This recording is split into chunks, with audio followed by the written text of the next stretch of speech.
Halo, Assalamualaikum. Selamat datang kembali di channel Ilmu Giziku. Nah, perkenalin saya Alfati Alvin. Banyak banget yang DM di Instagram minta diceritain tentang pengalaman di PKL Catering. Soalnya ada ya institusi yang mewajibkan untuk PKL Catering, ada juga yang saya tahu enggak mewajibkan untuk PKL Catering. Bahkan maksudnya nggak ada untuk PKL Cateringnya, tapi kalau PKL rumah sakit kan ada tuh. Semuanya mewajibkan untuk PKL rumah sakit.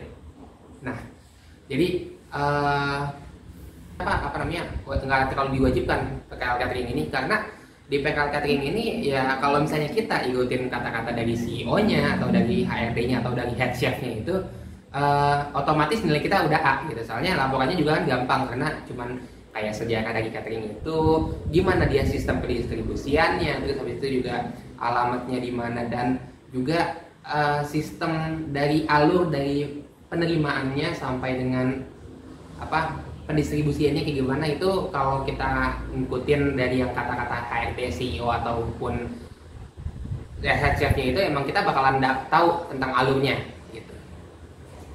Nah, jadi karena ada yang nggak mengalami PKL catering, mungkin nggak bisa tahu dong gimana gambarannya. Nah, sekarang kita bakalan diskusi nih dari pertanyaan-pertanyaan yang masuk ke DM Instagram Ilmu Giziku.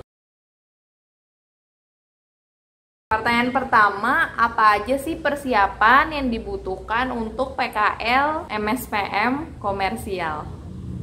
Oke.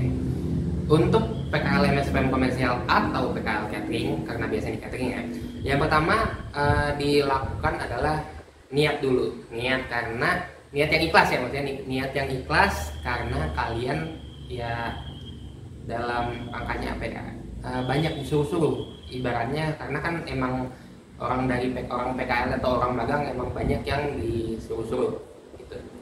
Nah, terus yang kedua, kalian mungkin bakalan nyiapin pisau sendiri, walaupun di situ emang dapur dan punya pisau, tapi beberapa ada yang meminta untuk pisau sendiri karena kayak kekurangan dan juga sebagai penilaian mungkin sih. Jadi disiapin aja. Terus kalian siapin sepatu karet. Kalau kalian di rumah sakit waktu MSPM rumah sakit itu belum ada sepatu karet, ya kalian siapin sekarang.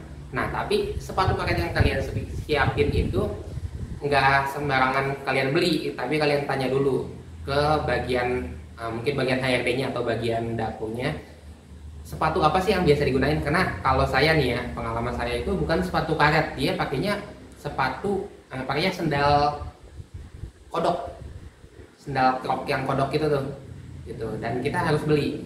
Jadi di situ pakainya sendal kodok. Kenapa sih harus pakai sepatu karet, pakai sendal kodok kayak gitu? Karena di dapur licin. Dalam emang di ketentuannya dari persyaratannya untuk dapur itu ada tingkat pelicinan tertentu, tapi walaupun udah dibikin jadi nggak licin, kan kita masak di situ panas, ada uapnya, udah gitu juga ada air yang tumpah gitu, jadi licin banget lah pokoknya di situ. Bahkan kalau kalian pakai sendal karet aja, kalau nggak hati-hati juga tetap bisa jatuh gitu. Terus kalian juga siapin baju, bukan yang ini, tapi kalian pakai yang ini. Nah, terus selain kalian siapin ini, ini bukan baju tapi sebenarnya celemek atau apron ya. Terus kalian juga siapin buku Food Safety Management System atau FSMS seperti HACCP atau ISO.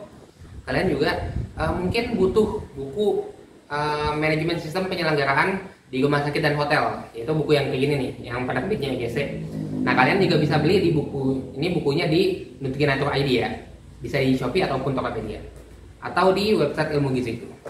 Nah, terus selanjutnya yang kalian siapin apa lagi? Yang kalian siapin itu CV. Emang sih nggak ada beberapa yang nggak minta CV, tapi ada juga yang minta. Jadi kalau bisa kalian siapin, apalagi kan CV kan juga sebenarnya dibutuhkan untuk pengenalan dan ya bla bla blanya, jadi pelengkap aja gitu. Oke? Pertanyaan kedua, apa sih manfaat dari PKL di catering? Oke, manfaat PKL di catering. Pertama saya lepasin baju saya dulu ya. Oke. Manfaat PKL di catering yang paling utama, kita supaya bisa membuat catering. Maksudnya kita bisa membuat catering, kita bisa mengetahui sistemnya, kita bisa membuatnya sendiri. Agar apa? Menciptakan lapangan kerja baru, karena emang benar di Gizi ini kan lulusannya setiap tahun banyak banget, ribuan, puluhan ribu. Tapi nyatanya daya serap pekerjaannya kurang gitu. Jadi banyak yang kayak ya udah nggak bisa bekerja sesuai dengan pendidikan dia, malah jadi yang sesuai yang di luar dari pendidikan dia gitu. Makanya PKL catering ini bisa ngebikin kita supaya mau untuk berwirausaha, akhirnya menciptakan lapangan kerja bagi teman-teman kita yang sama-sama lulusan gizi. Itu. Terus juga kita manfaatnya biar apa? Biar kita bisa mengetahui dari perbedaan dari MSPM yang ada di rumah sakit dan MSPM yang ada di institusi, di komersial. Karena ada perbedaan. Kalau di rumah sakit kan sentralisasi, desentralisasi. Kalau di komersial itu kan berbeda sistemnya. Bahkan ada catering yang emang khusus untuk tender rumah sakit gitu. Nah itu beda lagi sistemnya kan. Jadi banyak sih manfaatnya sebenarnya. Pertanyaan selanjutnya, di mana aja sih kita bisa PKL gizi MSPM di bidang komersil? PKL di bidang MSPM komersil ini pasti di catering. Tapi kalau misalnya di hotel itu bisa, ya bisa. Tapi syaratnya satu, harus udah PT atau CV, atau bisa disebut harus sudah berbadan usaha itu.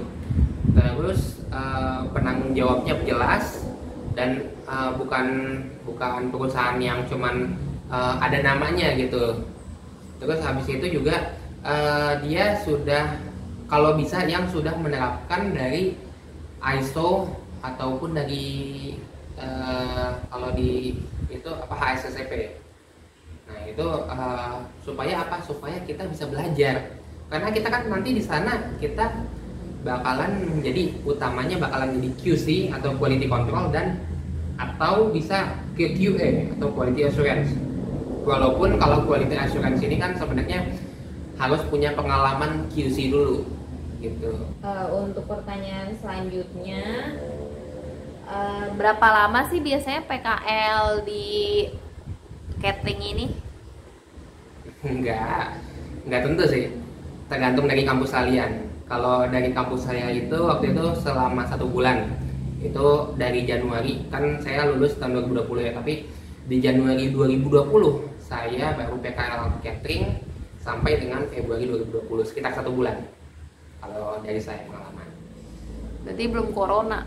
Belum ada corona. Maksudnya corona emang udah ada, cuman belum masuk ke Indo. Karena di Indo kan baru mulai kasusnya tahun bulan Maret 2020. Apa aja sih yang dilakuin selama PKL di catering?